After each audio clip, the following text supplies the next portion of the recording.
Hello, good afternoon. Hi, Selena. Hi, Valentina. Wait, How are you?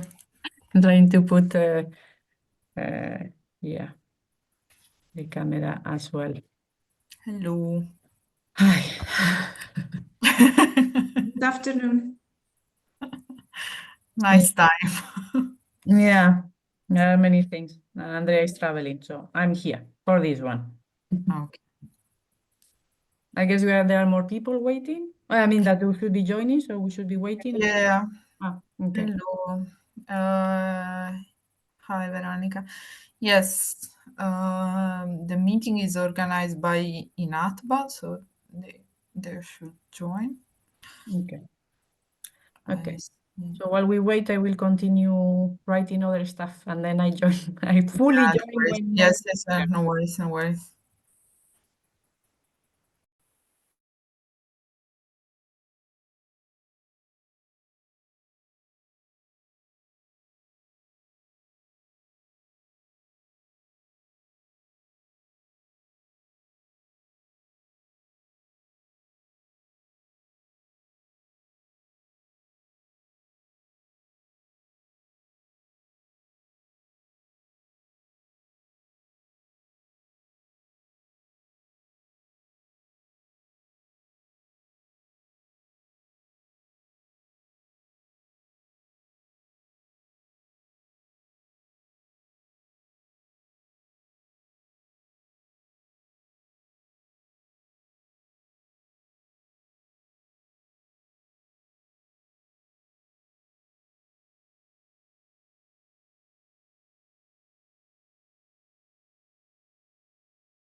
Hi, good afternoon.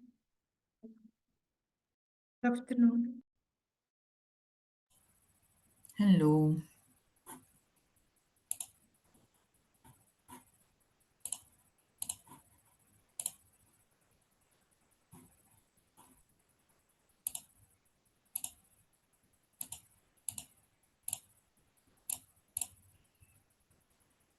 Cynthia, I have a question. Yes. It's not related to the sustainability but plan, but it's on the final event. Do we have a master of ceremony? Sorry, what do we have? Master of ceremony. Uh, we haven't discussed that. I think we So should. yeah, I'm just gonna make a note of it. Maybe we can discuss it tomorrow at the weekly coordination meeting. Yeah, I don't know if I will be able to attend it, but yeah, I think we need someone that just coordinates a bit, and I imagine that Ricardo can do that. At least for the plenary. I think Ricardo is trying to speak, but he was muted. Yes, I was. Hi, Thank you. Thank you Ricardo. so much. Hello, everyone. Hello. I could what, Serena? Can you please? I was wondering if there is a master of ceremony for our panel event because I think we need one.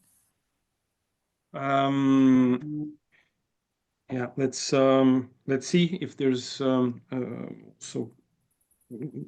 let's discuss that.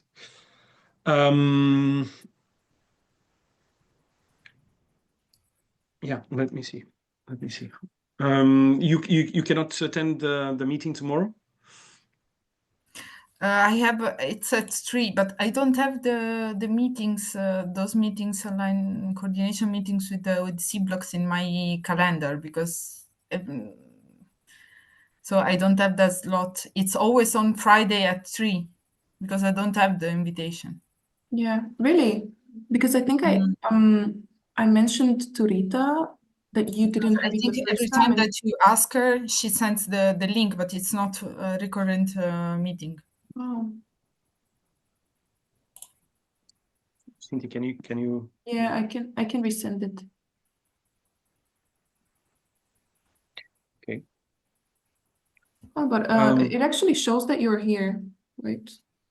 As a recurrent, because I was added a bit Yeah. later. That's why. Serena and Gabriela too. Yeah.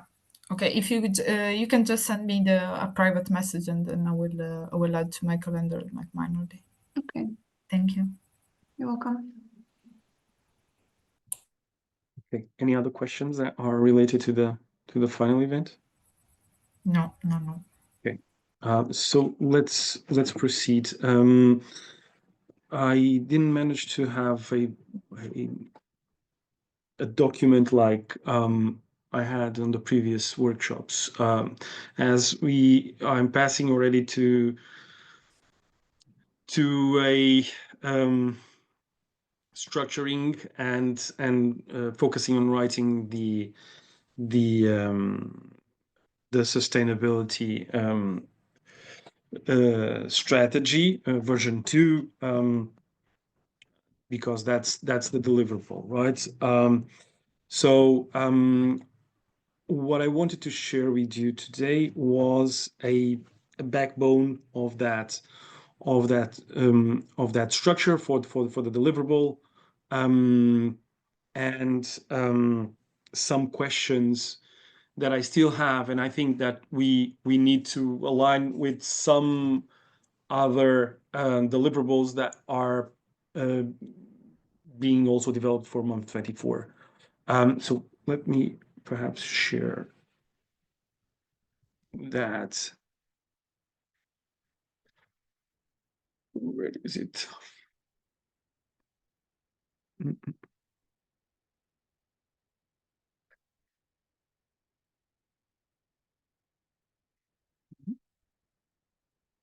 Can you see my screen? Yes, we can. Okay. Okay. So I don't know how familiar you are with, and because it was 1 year ago, and I had also to go in, have had a look to the version 1 of the sustainability plan. And let me just remind you one thing: this is not a sustainability plan for BlockStand itself. It's a sustainability plan for the facility. So what we are providing as features inside of the website of BlockStand, so the idea was version one that was done 1 year ago had more assumptions, had more open ways, and afterwards with the workshops we streamlined some and took some decisions that should be reflected in this version 2 that is due by month 24. Of course, because this needs and requires the input of all the 4 partners. That's why we are here today. So I've looked through the first version of the document, and I was wondering how to structure it to reflect that transition from something that is more as proposals, as brainstorming, leveraging possibilities, to something that is more streamlined and more concrete, but also creates the link to the first version. So, in terms of structure, executive summary, that's basic, and starting with an introduction, right? And also, I think it's important that we realize this.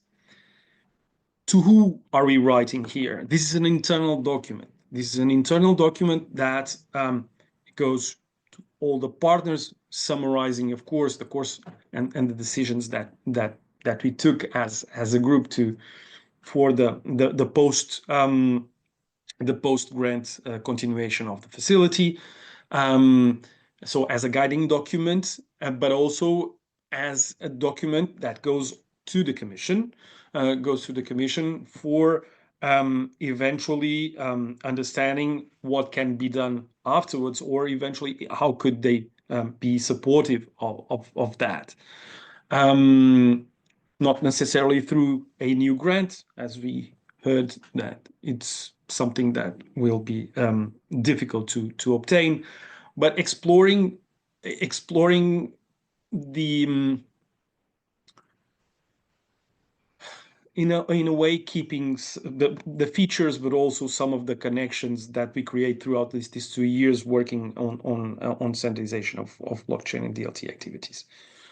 So in terms of the introduction, the idea is to again reinstate the purpose of this sustainability plan, so that is clear for everyone and for every people inside our organizations that will be eventually interpreting this plan. Then a summary and a quick summary of version 1, recap of some of the assumptions and that were highlighted there, and the strategic hypothesis. I think it's important to, in a way, of course, people can go and read through the version 1, but I think it's important that we summarize what was there in order to for version 2 to leave a little bit on his own, and in a sense also include that reference to the first version. Then explain, of course, still in the introduction, the methodology in terms of the workshops, the 3 workshops, this being the third one. Eventually, if there is I think during the General Assembly, perhaps we will have time to make some final adjustments, not necessarily needing a new workshop, but some fine tuning of this, and then with the final document already in hand, or the close to be final document in hand, then a 4th point on how the facility evolved in the past year. And here I have a note already where it connects to another deliverable that I don't know if I think it's in the hands of Uninfo. Correct me if I'm wrong. What is? Which is the report, the repository, Yes. Yes. I think there's 4 reports for the repository, Yes. right? Yes. And the 4th is due by month 24. Mhm. So here the idea for me, for us, for INATBA, is to summarize a little bit. It's not to do the same thing, of course, to make reference to the evolution of the repository, but to and I'm saying this in introduction, but also referring afterwards to the second point of the document, that is the state of the blockchain standardization facility, the state of the art at this point. But here, so I would like to lean a little bit on those developments. Or I don't know, when do you plan to have? Perhaps you already started it. Perhaps you already finished it. If you have it, it would be nice for me to have some elements that I could summarize here in terms of developments, right? So just leaving that. I think, That Ricardo, note? if Yeah, please. Veronica has anything Yes, to please. add. I think for this the fourth report, there's no much to add to the previous, or Yes, The because previous one? Okay. we will introduce a new feature. So we will add a table in which we will give the information to the experts about the National Mirror Committee. So I am collecting all the data about the National Mirror Committee while dealing with blockchain DLT, with the contact point, with the chair or the secretariat, if any. So yes, this is the main update of the final version of this deliverable. That was, yeah, that's definitely one of the decisions that was taken on the last workshop. The question about the national committee, the national committees. Yes, yeah, just right now in these last few days, I finally received feedback from the National Mirror Committee, so they are exchanging with me, and I'm collecting everything we need to set up this final table. So, Veronica, can you tell me a little bit if so? I can base this on version 3 of the report, right? Yes, On version yes, 3, and leaving a parenthesis for eventually for that new feature to yes, come in the table yes. of the National Mirror Committees.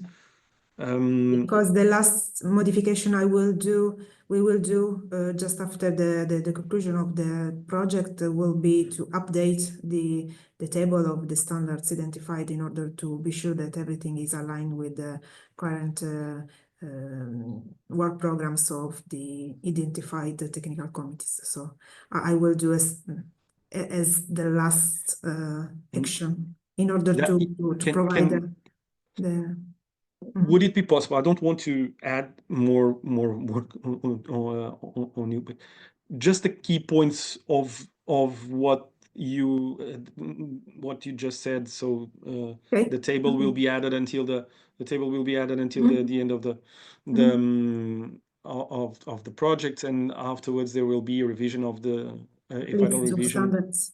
Yeah. Yes. Mhm. Okay. If okay. I will send you tomorrow.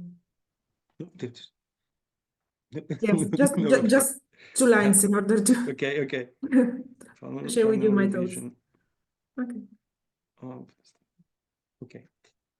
Then also on this point, and perhaps a little bit more detailed already on the part, because so the introduction is to summarize and basically set the scene for the next chapter, which is the state of the blockchain standardization facility, the current the state at the end of the grant. So by month 24, where here there is the addition of the National Mirror Technical Committees, because this was already discussed on the second, and there was also a point that was discussed in the past workshop that I wanted to ask Gabriele. I don't know if Gabriele is here, Serena.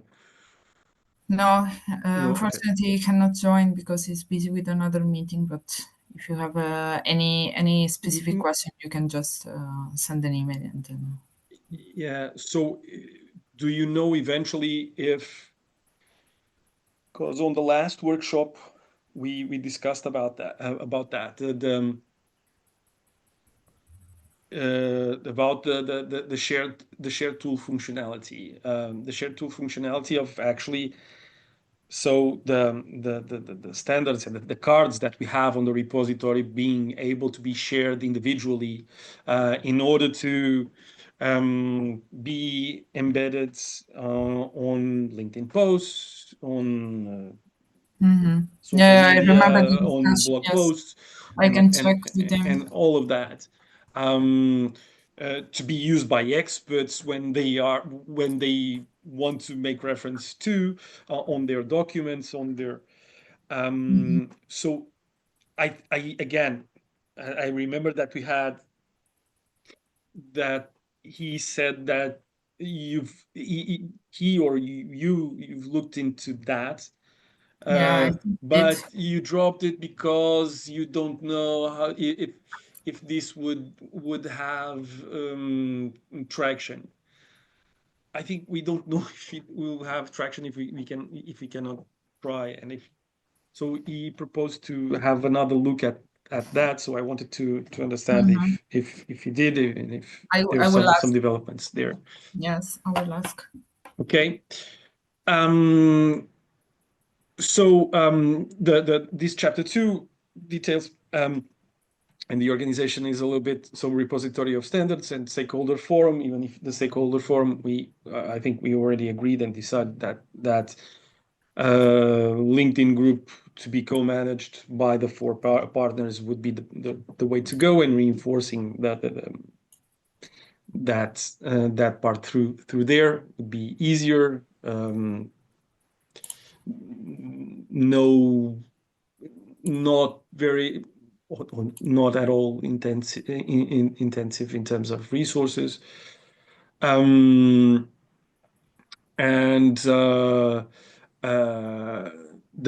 the experts to be fostered, and here is in our percentage committee page, but I imagine it can be also displayed in the different partners websites. A website.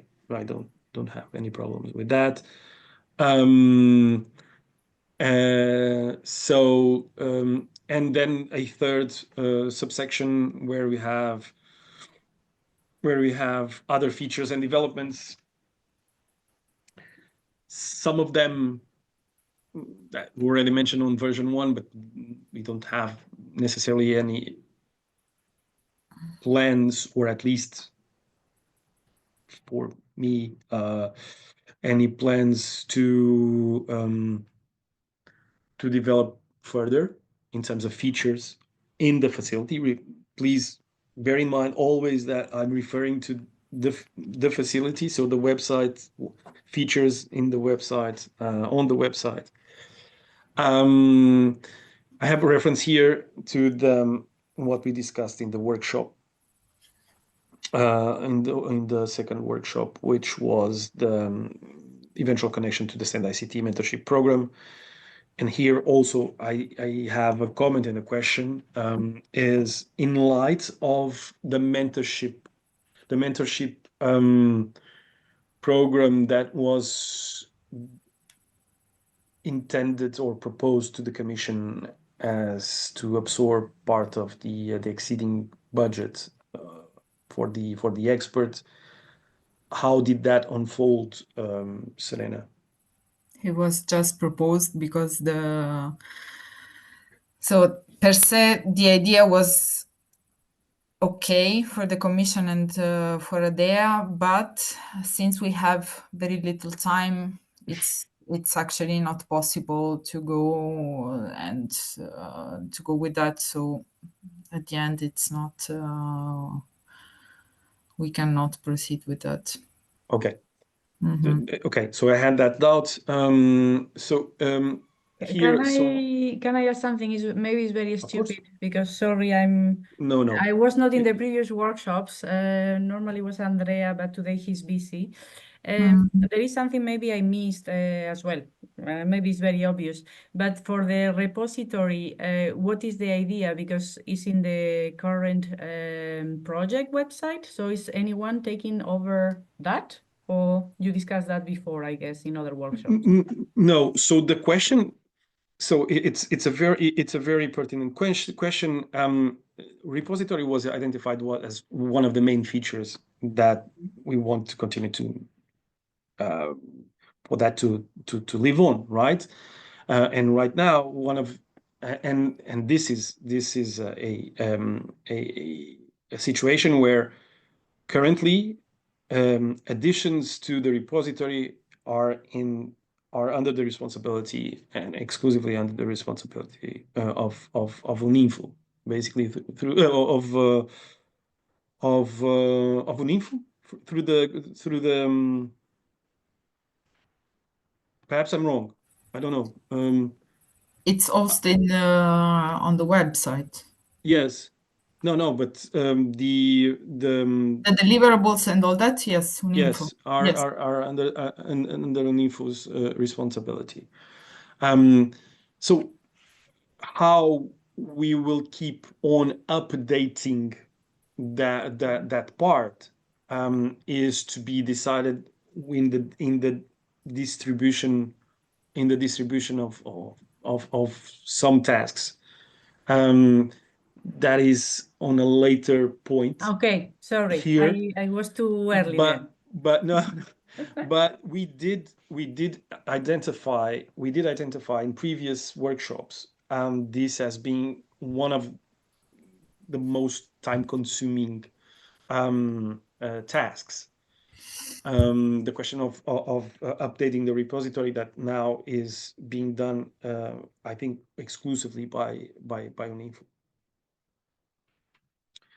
If I may, as you know, in the repository there is an option with which everyone can can update. Yes, can update. No, it's not can update, can No, propose a new suggest. item, right? Yes, can Yeah. suggest one item to be added, and then Mhm. after a evaluation from our side, we can decide if accept or not this proposal. And I think that so far we didn't receive any suggestion from your side. So everything in the database has been proposed by Uninfo. So I don't know really how to manage. I think we will get to there. We will get there. We will get there. I definitely have it here in terms of the resource generation and allocation, partners' contributions in kind, and financial support for the four core partners. How we can definitely look at that part specifically for the repository. I think that we discussed on previous workshops also the question of, and I think somehow the involvement with the national mirror committees were a little bit on that sense. Look, this is a tool also for you. This is a tool also for you, useful for you to see what's happening in other different areas.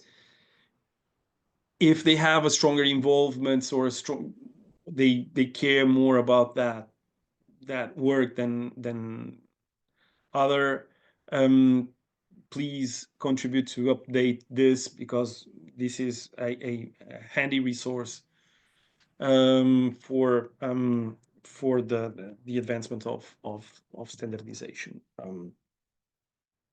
I think, and please correct me if I'm wrong, but from my recollection, was a little bit on that sense that we wanted to involve more the national mirror committees. I think that at one point, that item suggestion needs to come also from the experts that we funded, because the fact that we are pointing out they are experts and recognizing that they are experts for the 2 years of the program, perhaps will open the doors for continuation of standards development in DLT and blockchain. Some of them will continue, of course, overlapping with other things or not. But if we can create the reflex for them to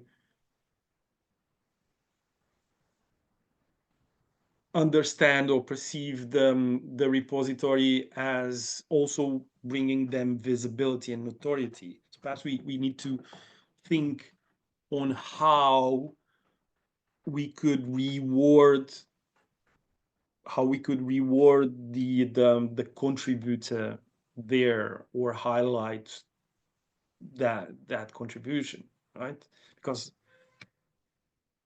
if they do provide information and there is no visibility for them, for the contribution that they provided, it's To be hard honest, to. my idea, rather than the experts, would be to trust, because who is interested as well to provide visibility to the standards? I guess, the standards bodies that or SDOs that have developed them. So Mhm. maybe a way, I mean, for them is, I guess, is self-interest, let's say, Yes. to be selfish, to have their deliverables in the repository. Yes. So me, I would actually use rather, as you said, national mirror committees, but can also be whatever SDOs that are developing standards. And I Yes. guess we have a list and we have an idea of who those are. If we have a, I don't know, a yearly, quarterly to be discussed questionnaire where we ask them to give us updates on it, and the added value for them will be that they will be visible in X place. I think that probably is much more reliable than asking the experts that might have a narrower view depending on what they have been contributing to. Just an idea. I'm For writing them. it down at the same time, not ignoring. On But the I think contrary, it's the very two interesting. levels. Sorry. Yeah, go. I think the two levels can go like can go together, because on one side we have all the experts that have already contributed to the work and they are really committed. There are some of them that are really committed into sharing what they have done and their work and also their deliverables. So I think we can proceed with at both levels, no? But the question is, Serena, is if someone that is contributing today, independently of their profile, National Mirror Committee of one country or individual experts,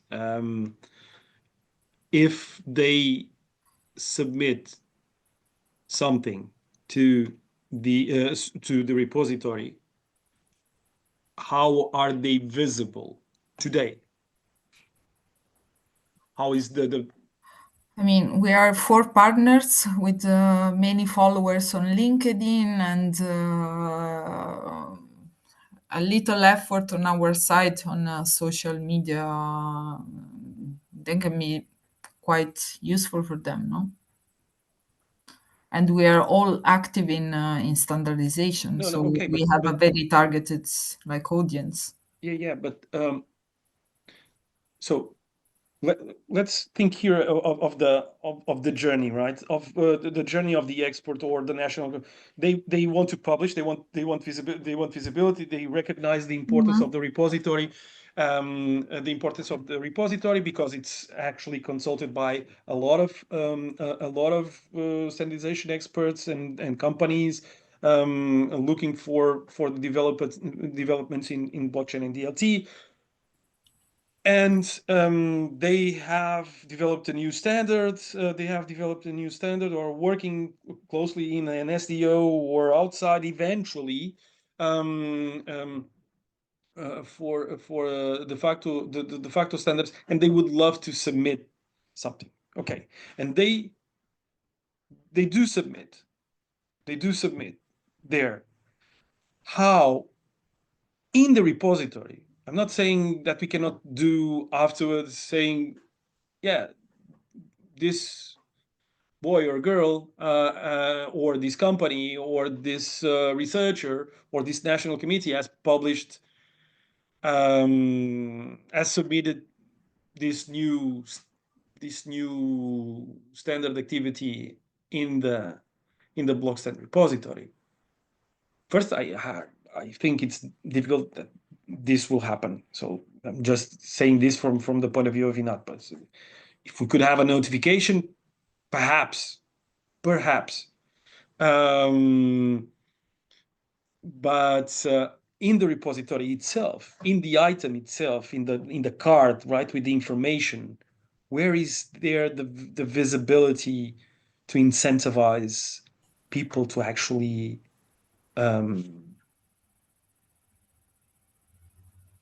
propose new items? That's why for me, the only ones that have an selfish incentive are Mhm. the technical bodies or the SDOs that are Yes. developing those. Because I guess they also appear, no? I don't remember now the details of the Yeah. repository, but they also appear there. So perhaps it's interesting if I can pull the Yeah. repository. I mean, if I would be, I don't know, the ISO TC on blockchain, either the chair or ISO or the program manager in ISO probably has an interest to use the, to make sure that it Yes. appears in the repository. So, but I don't think, I'm not sure what you are saying, Ricardo. You mean like specific people that would like to have their name when you say like Yes. So the experts. As I don't know, we funded around 30, right? 30. Have you arrived at 33? Yeah. Thank you, Seren. That's a good number. That's a Indeed. good number. No, it's look. Indeed. Look, one month ago we were discussing about 25 or 26, which was not a good number. 33 is not a bad number. Okay, great. So we funded 33 experts. C Blocks has funded also, most of them overlap, but let's say overall 26. I know their numbers. okay, but with the overlapping, I would say that we are at around 45 overall. That's 45 European experts that have been working on DLT and blockchain standardization. If they want to have a coordination tool, the best way to do it is actually take use of this one, right? Don't reinvent the wheel. Make use of this one. If this one actually gets to do the job, right? Become the reference in terms of standardization activities going around on DLT and blockchain, right? So that's the point. Okay, so if I understand you, what you want to do is maybe next to a standard or committee, put the name of European experts that would agree to put their name or contact or whatever, so that people are aware that, this European expert or these European experts are working in this area and can be contacted or whatever. That's what you are aim at. So that I this think will be a that repository. It's a good idea, I think. That would be an incentive, right? That would be an incentive for them to register new that they are working on, right? Yeah, no, I think it's a good idea. Of course, we have to be careful with all these data protection issues, but if they agree and they want to be there with their email or whatever contact details, I think it might be good. And indeed, it's nice to be able to coordinate, or anyone that has an interest in that work has a contact point as well. Yeah. Yeah. If we're, we have already the profiles of our experts on the website, so we can just add a contact, and it's something that we already have basically. And for the experts, we can also ask them or suggest to use this like the platform also to gather feedback, because perhaps they're working on something, so they need to promote their activity on for instance, a new work item that they would like to submit, so they can also use the platform for that, not only to submit deliverables. But does it allow for it, the functionalities of the platform? It allows to do that? We can, yes, this is something that we can try to understand how to and where to add this. But I mean, if an expert simply uploads something on the website, like a request or a survey or something, and we add his or her contact, and people just like add their, or we can also add a form that I think it will be easier perhaps, as we do for the registration on the final event. a form like that, which is quite simple. It's easy to. Okay, I think we recapping mainly the idea, right? The idea is for rewarding in terms of visibility. The expert National Mirror Committee or SDO that actually contributes to the repository. So already making sure that is visible who has submitted that would be important. Secondly, would make sure that through that information, through the information that is there and the visibility that is there, people could eventually contact directly the expert or the SDO if they have something to contribute. Have I summarized that correctly, or Yes, but if they contact them directly, always we cannot keep track of how useful this tool is at the yes, end. we can. Yes, we can. It depends on what you use as opening the contact. You mentioned a form. I would tend not to. Every barrier that we create, it's a form that goes on to you managing the website that you need to forward them to, or give knowledge to the other email. Yeah, I'm just thinking of in terms of like sustainability of the sustainability because if we Yes. don't know Yes. how many people use at the end those contacts, we cannot keep track of the success or not of the platform. Look, you can keep track of the success of the platform. It's as easy as this. If it grows, if there's Yes, but at the end, more is it submissions. useful? Because we should ask the expert at the end, how many people did you contact you at the end? Why would you like to ask that post-grant project?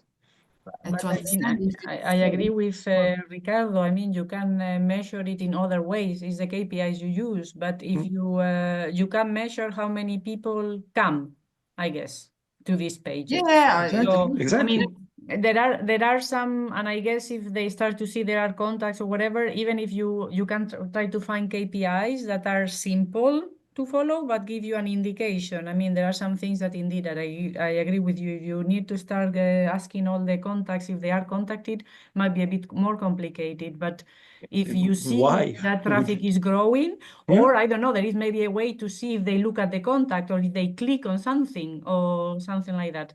But I would try to keep it simple, and I think also if if you see the traffic is growing in the pages, you already know that you are being successful attracting people and that people find it useful. Otherwise, they wouldn't. Exactly.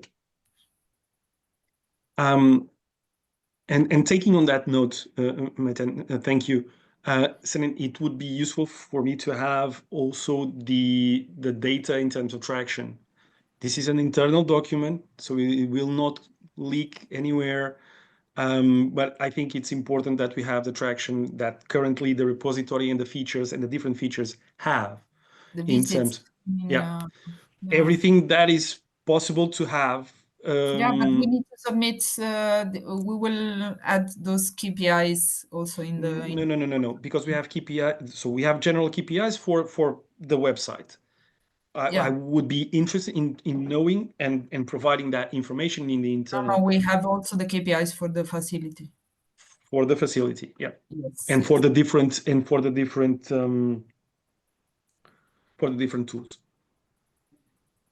of the facility, for the different If I'm features. not mistaken, we have only the KPIs on the facility. Okay. From what I remember. If you could. That's why we try to always to put all the links there. Okay. Could you send me that the numbers Yes. for the, because that's important for the state for the chapter 2.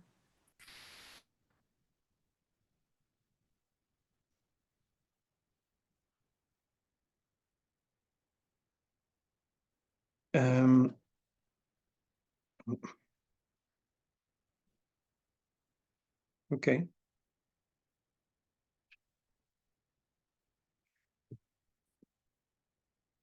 Perhaps we could, and just a suggestion here, because we don't really need to put a tool there. Why not put the link to LinkedIn, for example, or something like that?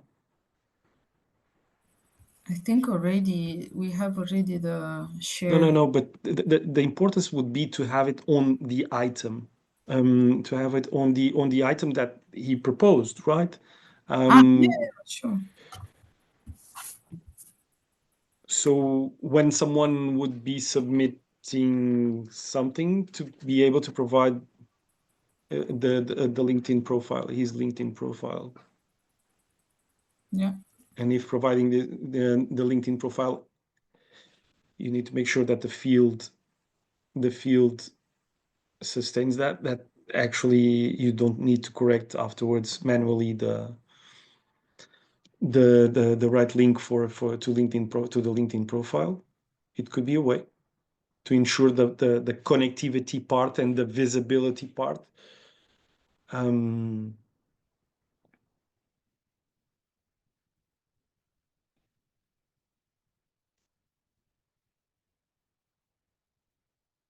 Okay. Perhaps I don't know what I'm sharing right now exactly. Web page repository. Okay, the repository. Okay. Sorry.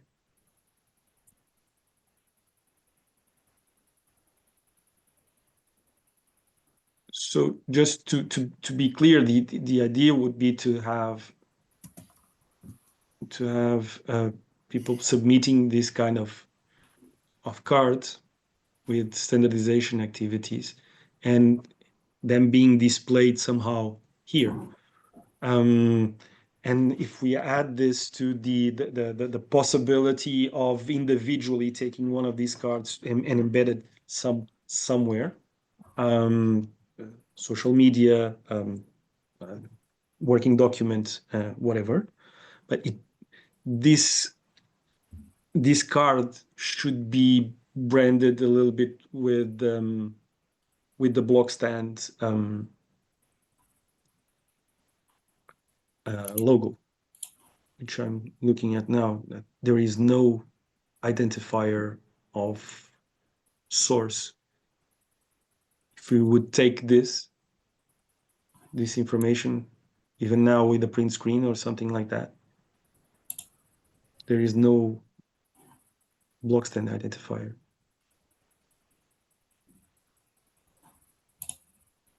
So then, do you think this would be possible? A I little need to bit ask. more. Yeah, I A will. little bit more branding.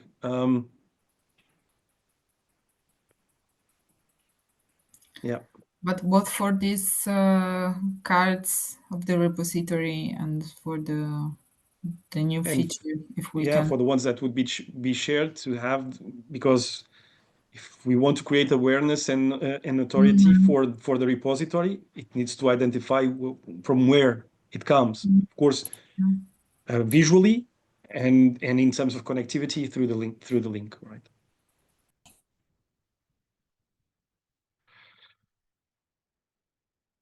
Okay.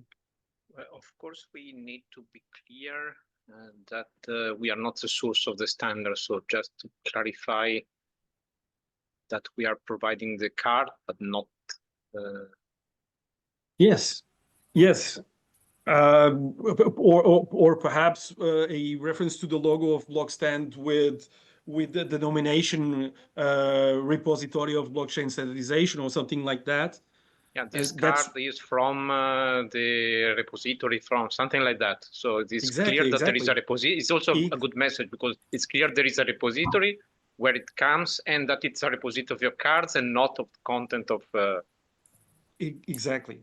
I mean, you can just put source and you can put BlockStand repository and that's it. Exactly. Saying this because maybe Sereno remembers how Etsy reacted to the scrapping of information it was, from the it Instar was not project.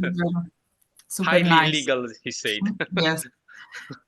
Yeah, Everybody I think remembers this. So maybe we can also ask. It seems fun. Yeah, it seems fun, but for not, us, we were not Etsy has a presenting number of any- lawyers and Sam too, so probably we need to be sure that what we are doing is helpful for them and they are happy. Okay. Okay. Great. And by the way, I have also another idea. The Commission is going to publish what they call the. So in addition to the rolling plan, Serena, help me, please. The dashboard, the dashboard. The dashboard. So why not asking the Commission to mention in the dashboard if some standard has been founded by BlockStand? So they are funding the project. So it's also the interest to show that the public money is spent well. So this dashboard will be a new platform that the Commission is launching. Is that? The sort of repository of all how the action in the rolling plan are implemented. That's the goal. Okay. The purpose of this dashboard. Okay. And do you have this? Yeah. But the discussion is a very preliminary stage at this point. So most likely will be launched next year. And because it's not yet clear who will be in charge of updating this dashboard, because in theory each SDO should go to each action and update it. So check the current status, and it's I mean. So they have embraced the coalition of the willing by heart, right? Yeah, but okay, I think that when something is in a preliminary stage, it's also when you have more space to influence it. Yeah, so maybe it's not something happening in 1 month, but next year, why not? So are we discussing on something that lasts for not maybe not 10 years, but I hope a couple of years at least. So why not?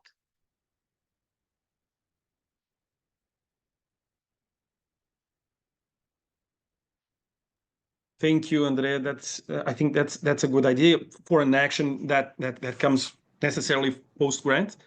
That comes necessarily post grant. We can talk about this with Emilio during at the 9th of April. So very soon.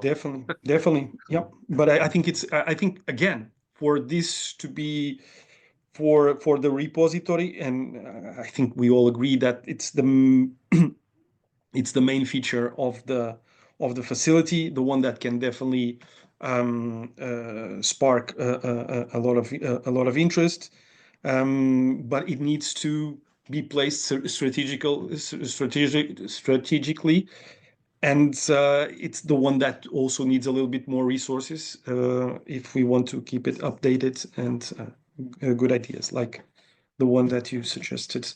So thank you for that. Coming back to I hope you're seeing again the document. Yes. Okay, great. So again, I think overall the stakeholder forum, and we already talked about it, the LinkedIn group is the best way. Other features here,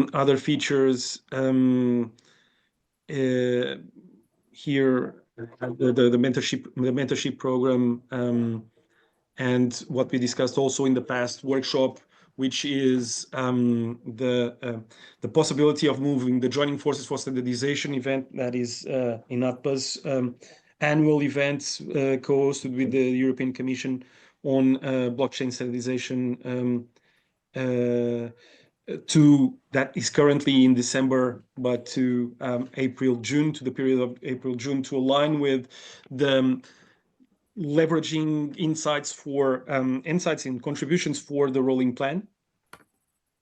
So targeting already this as a concrete measure for 2026.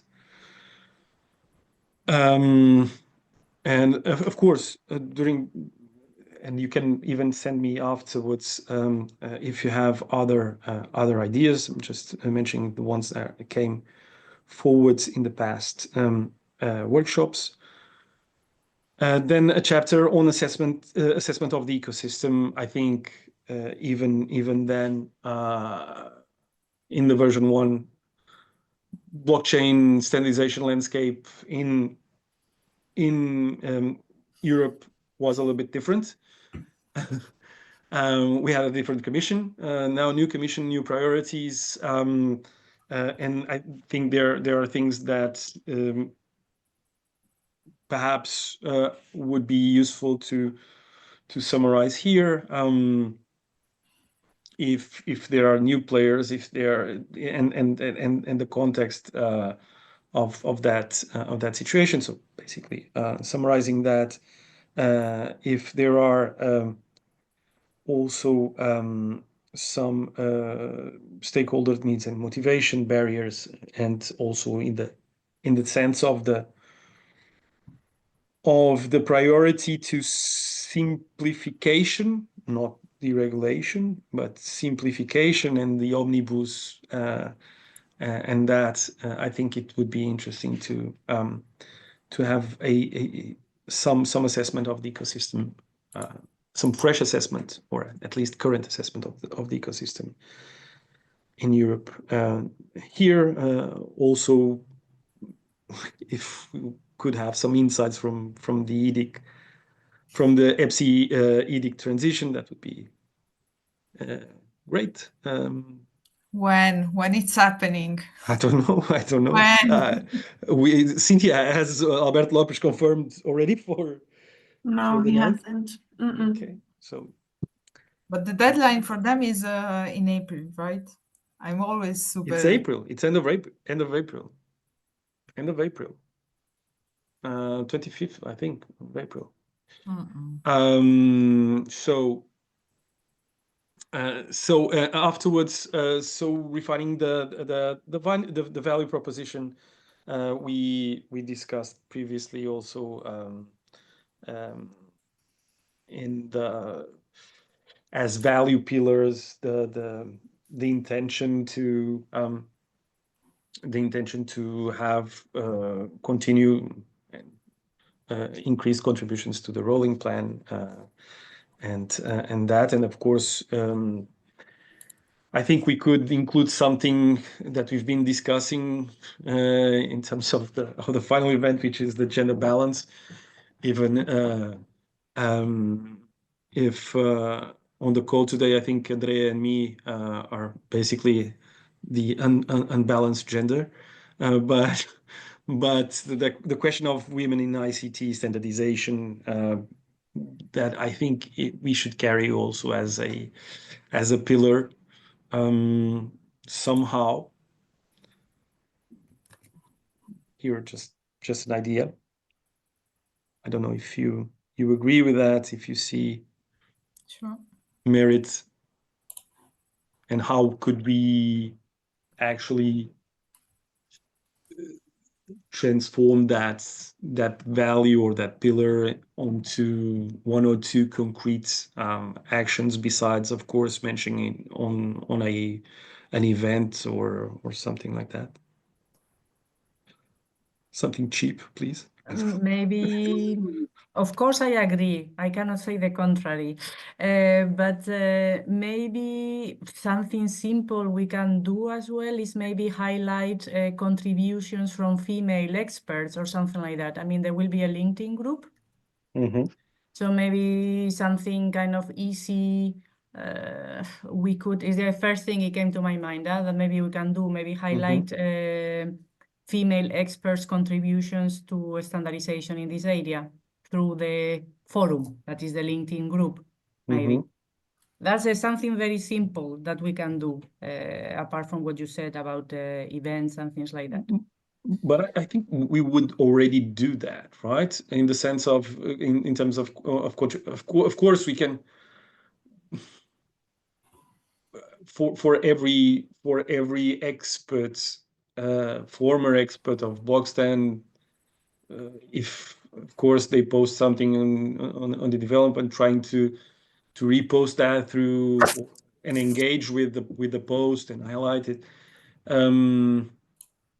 But you Yeah. can do it more in a campaign regarding women in standardization blockchain. I mean, of course, you would do it with any expert, but if you really, it's quite easy. You just call it like, you know, a campaign to illustrate during a month, 2, or whatever you want, or once a year around the Women's Day, whatever you want, or around a specific event.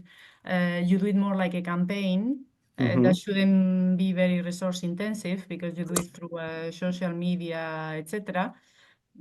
I mean, it's just something you said cheap, so that's something cheap. No, And not no, too it's cheap resource in the sense. intensive. No, it's because of the grant, right? We will not have That's why I say. It was more in terms of resources. It was a joke. Yeah. But I A mean, poor that's one. something that is not very resource intensive. Maybe is the first thing that comes to my mind. I mean, that's to contribute as well to the idea of having role models that maybe, you know, encourages other women that might be also working in that area, but never thought about the fact that they could also contribute to standardization to maybe get a bit more actively involved. Yeah. Role models, I like that. Yeah.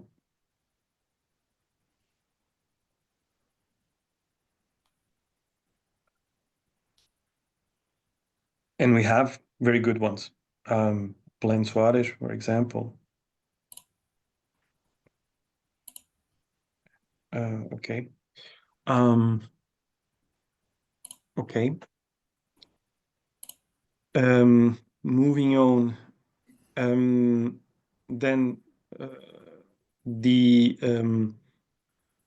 sustainability and engagement strategy. So long-term objectives, what we want to achieve, with that institutional continuity, of course, the platform relevance and expanded reach that we already mentioned before. The community incentives, we were speaking before on the rewards and visibility, and also the idea that Andrea mentioned of being part of new developments and new aggregators in the technical, in the digital and tech space and standardization space. Then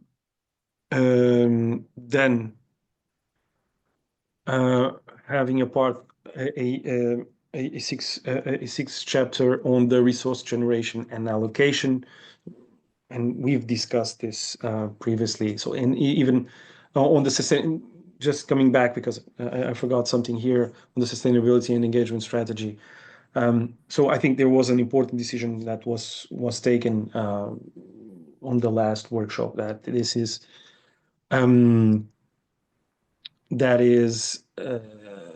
how we would see this and how we would evolve as a group. Not, of course, the facility carries the BlockStand brand and should continue to carry the BlockStand brand. However, efforts are done in a, let's say, non-consortial way through the four partners.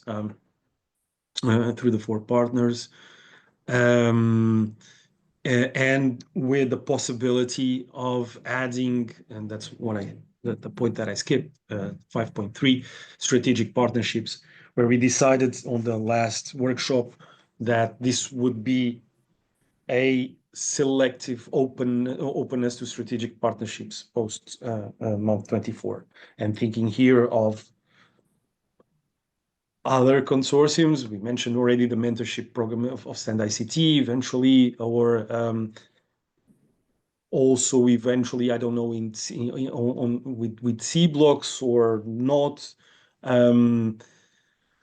So again, what we discussed on the workshop, on the previous one, was selective openness to these new strategic partnerships would be the way to go. So not completely open, not completely closed, selective openness. So my question in this workshop is eventually who already, who to prioritize, would we see as immediate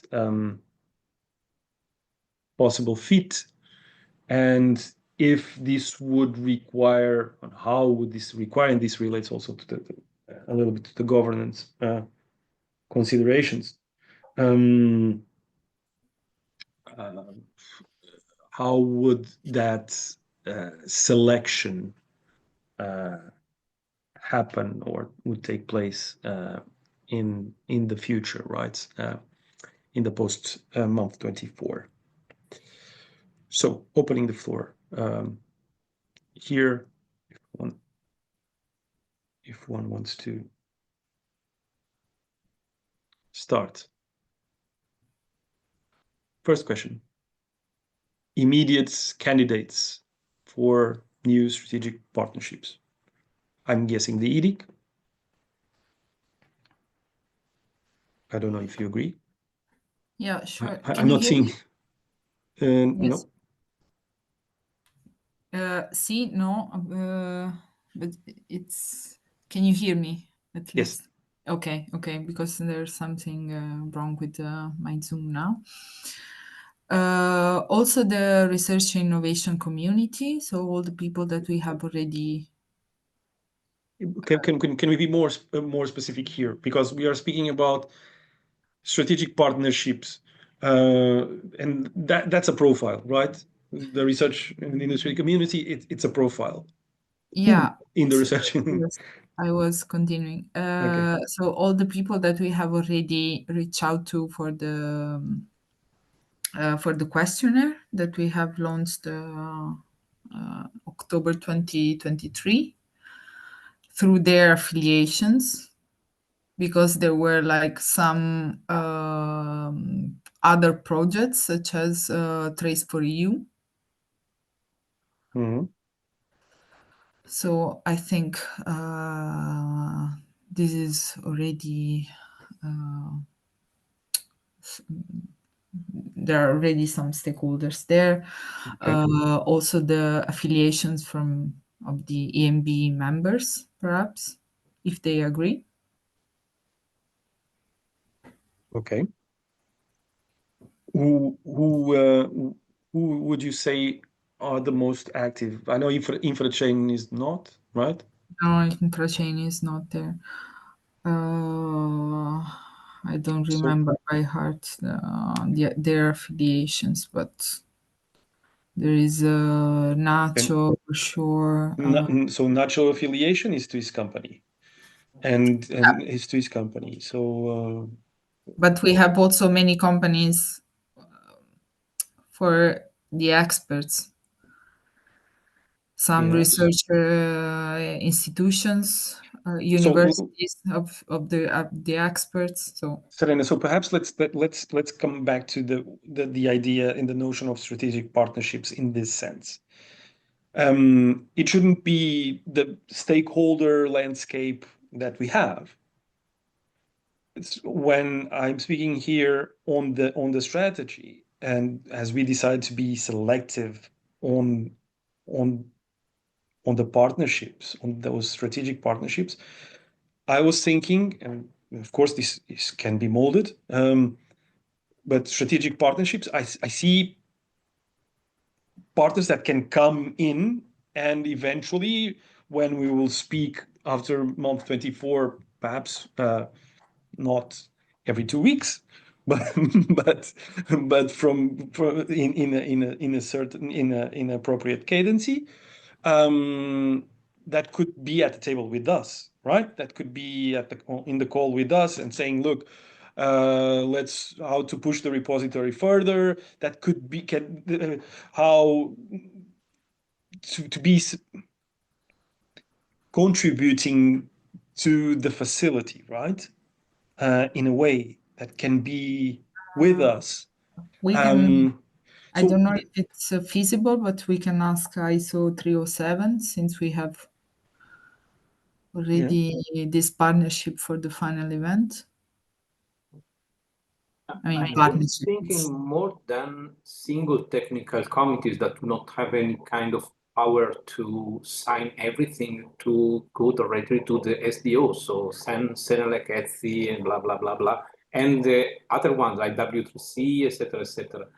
I think that even if we are not a legal entity, but each partner is a legal entity. So we can prepare a sort of memorandum of understanding where each partner signs for himself or itself, let me say, and so identify as a group of, so it's like a network of companies or something like that, but not such formal because we don't have to participate to other, let me say, formal activities, but having this, so maybe we can try to keep, to avoid to have a sort of container like an association. It could be like in ATMA is an association, but I think that just for 4 or 5 entities is a bit too much. Maybe something for the future if it works, but not now. But just having a sort of brand that include the name of the each partner, and each has to sign in this case. So there is no, let me say, prime contractor like with BlockStand. But Andrea, the brand is BlockStand, right? Yeah, the brand is created and it's leveraged. That's a name. Maybe we should also register it somehow. I don't know. But apart from this, the name BlockStand is in fact the, let me say, the sum of partners. Yes. Okay, so prepare an MOU for adding select. Yeah. Yeah, we can try to create a template and something that is not really binding the parties, because Senelec typically has a lot of issues. We are not trying to be partners, otherwise we have to pay and so on and so on, but some kind of agreement stating what we can provide them and what they can provide to us. Yeah. I agree with Andrea about that SDOs are surely strategic and can also help the sustainability of the project, also for what we said about repository, etc., because they can also help to maintain that up to date as well. And then I was thinking loud, tell me if you think it's a good idea or a bad idea. But I was also thinking about the research community. And I was thinking, I was in the external advisory board of HS Booster. So, the commission also wants to have a booster, or there will be a call for another booster for research projects, and the link with standardization. So I think also to reach the research community, that could be also somehow, if we can establish some kind of cooperation with the future booster on standardization, I think this could be also maybe one of those strategic partnerships that we could be open to. Yes. Yes, definitely.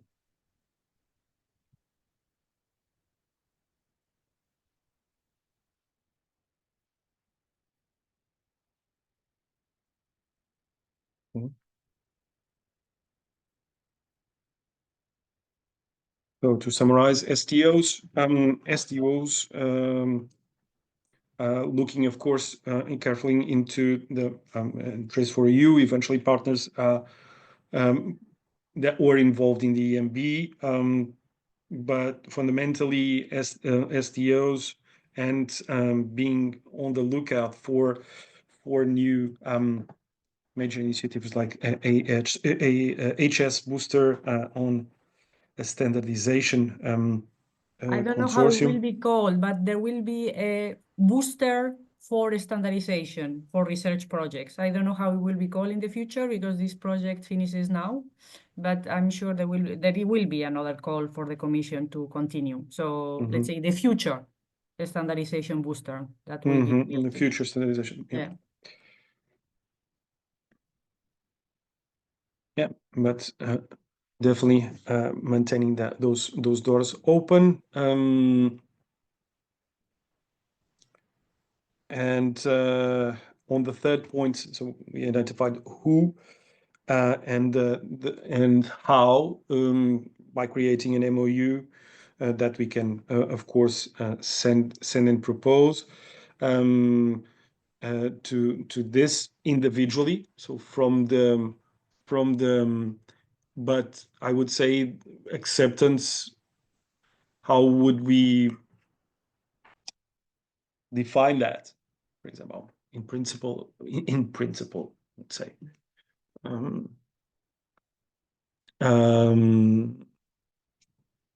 Should we have You mean the content? No, I mean mainly the governance, basically, right? So deciding if simple request, simple email through between the partners saying, look, we propose, we had good discussions. They are interested in advancing features of the facility, or contributing to features of the facility. They were interested on that, and we proposed them for an MOU and simple consultation. I would say that's the best. What do you think, Serena?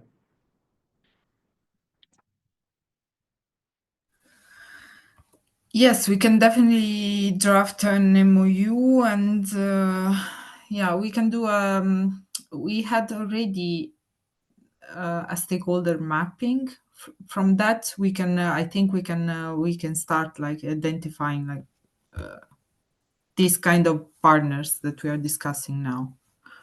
Okay, but in terms of the agreements between us, between the partners, regarding who should be proposed with the MOU on future, and thinking again post month 24, a sunny day in there is a new standardization project called consortium that is involved and could be interesting to be added as a partner. You or me have a contact with them and suggest that to the group, and a simple consultation, I would say that keep We it can simple. call a meeting, and yes, we can all agree and vote on that. No? Okay, so you would suggest at least to have a meeting To discuss if there is. I don't know. We can discuss the procedure on. I mean, we can just have someone circulates an email. We see if anyone objects, and if anyone wants to have a meeting or Yeah, discuss but we together, can we do. discuss. I love So I think that. it can be a bit flexible. So we We can discuss consult, and the if procedure. need, we have a meeting and we discuss if there is any objection or something that anyone would Okay. like to discuss. So let's say let's in principle let's keep it flexible and informative. BlockStand has a form on their website for these partnerships. No, Chase. Sorry, Ricardo. But so Serena, but the difference is we agreed we wanted to be selective. If we Yeah, but are going out for a form, it's kind of we can agree post after that people submit their information in the form. okay. So a form for to attract a form that would be added to the facility if you want to partner with We can invite for sure the partners that we have already identified, yes. and for them we can also use only the MOU. Okay. But if there is anyone else that is interested in becoming a partner, we can also keep it open. So, or I'm not sure I like that idea of a form. I will explain you why, because that can put you in a bit of an awkward position where you of might having to say no yeah, where you might need the to most say of the no. times. So I think I rather prefer, we can have a form, you know, where you also can explain, you know, if you are proposing someone, is a bit of a structured way of saying, I'm proposing this project, this organization because of this, and this.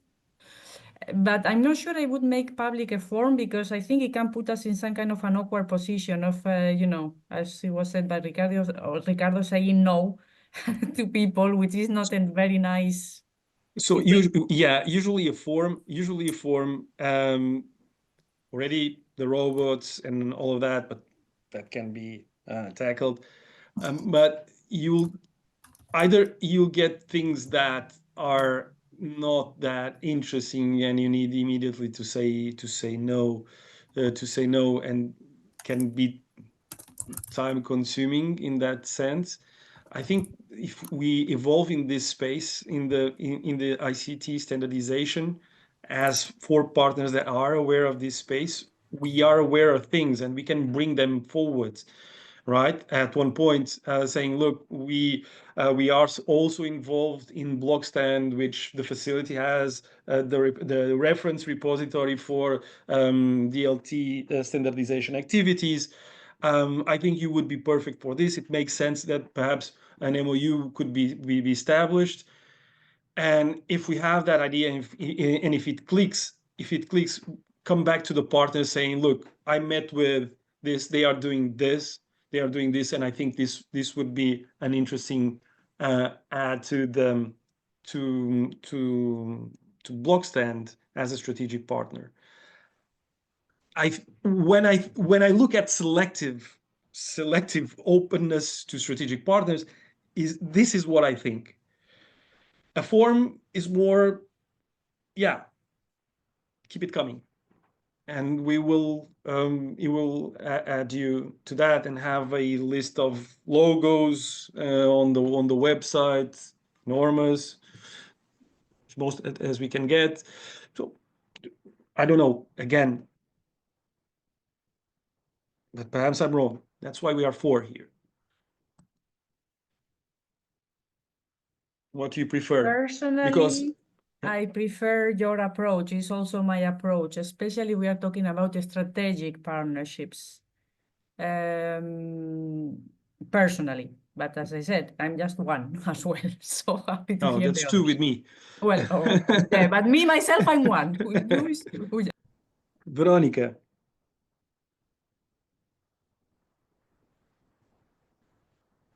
Veronica, Serena, or Andrea, actually. Yes, Do you think? we can also have both things. I mean, for the strategic partnerships, we can choose the ones that we like the most, and for others, I don't know. Perhaps it will be useful also to increase our outreach in general, also for sharing the resources on the website. And I bet that some of the experts would be interested in showcasing the logo of their, I don't know, their affiliations there. But the strategic partnerships, we No, no, agree no, no, it's as only a for. strategic partners, but stakeholders. Okay. For the strategic partnerships, yes, we can do a mapping exercise, and choose the ones that we think are the most relevant. Yes, of course. No, but we can propose again. I think that in terms of mechanism, proposing that the question is having a form where it demonstrates that we are not that selective in a sense. to capture. Chase, what's the But Chase is a because different thing. Is a completely different thing, Serena. In Chase, there was a call for everyone that could come in and actually contribute to promote and outreach the education programs and the MOOCs that were developed there. That was the case. Was mainly for outreach. In terms of the strategic and even I cannot. Bara is actually the one that is following on that, so she's more knowledgeable than me regarding that. But the partners that are now on Chase that are actually steering are not even the partners that were in the consortium, right? It's half or less than half. yeah, I know. So the question is, who do we? I think we should aim to quality instead of quantity here. And of course, but we want the tool, and thinking mostly of the repository, to be useful for the different stakeholders and the difference. But it doesn't mean that we would add them all as strategic partners to BlockStand. I agree. Having Sen and Senlink, that would be wonderful. Etsy as partners, of course, immediately. But yeah. Maybe we should have a sort of two levels, a lot of sense of affiliation, whoever can affiliate. So we inform through mailing list, and it's also a way to get contacts and eventually reach out to potential partners. So if somebody's interesting, then we can try to reach out to. So we already have a number of potential partners. So the second level is partnership, like SDOs and so on. But if somebody is contacting us to affiliate and is interesting, then we can decide. Andrea, but we can have that already through the mechanism of proposing new items through the repository.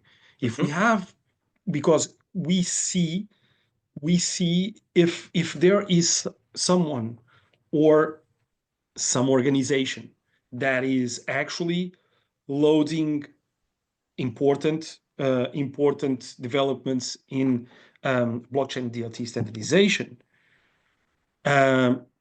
we see that's visible, and it's a potential strategic partner. That would be great. So we don't need to add a tool on top of that or another form that needs to be followed up, that needs to be tracked and monitored and all of that to actually suggest themselves for a strategic partner without actually having. Not suggesting. So this is our decision. It's just to have some concept of affiliate. So whoever is going to propose or do everything became an affiliate. If maybe clicking on a flag saying, okay, I want to be in the mailing list or something like this. So, but it's conceptually, we have one level is an affiliate, somebody we have just a relationship. And the partner level is more strategic, and we, of course, have to agree to have somebody as a partner. And we are not asking somebody to candidate to be a partner. We just have a channel that could be just for the repository or even suggestion or whatever. And this can make somebody affiliate, just somebody we have a contact. And depending on what is suggested, we can in background meet and see if there is some interest to try to increase the engagement. That's a concept, and yeah, having different categories for that. So the strategic it's a way to organize things. So somebody contributing know that we consider that contributor as an affiliate. Okay. Strategic. So we have strategic partners. We have already inherited the experts. The experts are the Experts experts. are affiliated, let me say, if they agree. Yeah, but no one else can arrive to expert eventually. To do expert category, it would be reserved to the experts that were funded through the program. It depends if we want to include also all the other the applicants, all the candidates, even though they were not selected. We shouldn't consider them as experts at this point, or at yeah. Depends what you want to do, because Exactly, as you exactly. said, the idea was also to have the repository also as a central point. Maybe also thinking about it, it might have some sense that you somehow allow people to somehow register as experts if they are involved in some standardization work. So it could also help to contribute to have this kind of community of people involved in standardization in this area. So I think we might need to think a bit more on how we define it and how you access to each category, maybe. Why not follow the evaluation template that we have now? The evaluation template that we have now to classify for an expert.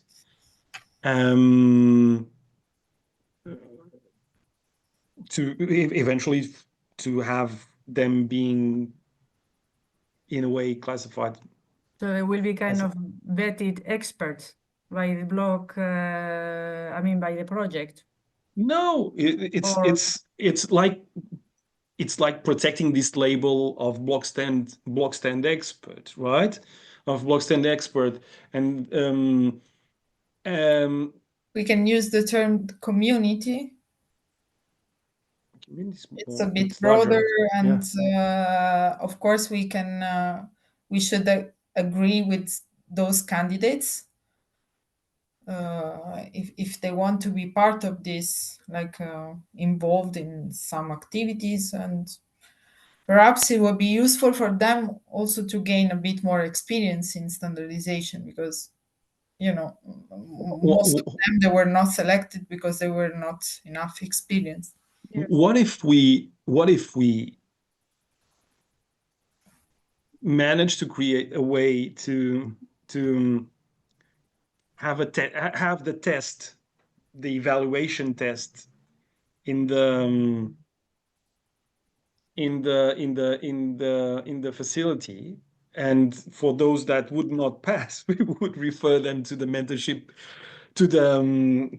mentorship program of Send ICT, for example. I was actually thinking about that somehow, that, less experienced or whatever experts that are still interested on the subject, indeed, somehow, they can be referred to a mentorship program or are part of the community, but as mentees or something, so that we also create some kind of exchange of. Yes, but that was the idea that we suggested to both ADEA and the Commission, because there were already some EMB experts that they were like suggesting and proposing themselves as mentors. So we can also include the EMB members there and add perhaps like not a label, but something that he is available to. So in that case, which labels would we have? Strategic partner or partner? I don't know. BlockStand expert and BlockStand expert. mentee, maybe. I don't know. Experienced, yes, experienced experts or. You can use maybe the label BlockStand expert, and those are the experienced, the good ones, they pass the, let's say, the test. And then you have the others that are interested, they want to learn more, that are whatever, you can call them. We can, yes, but they are, most of them are blockchain experts. So we can use that part. Okay. By the way, I'm sorry, but I really need to leave you Yeah. Maitane, thank you Sorry so about much. that. Was really a pleasure. Thank you Yeah. Thank for you, the Maitane. participation and for the Okay. and the contributions. Okay. you. Bye. Bye. Thank Bye. you. Bye. So just in a way to wrap it up, I will work a little bit on that idea on that idea for the labels and the access to put there in the deliverable in the plan.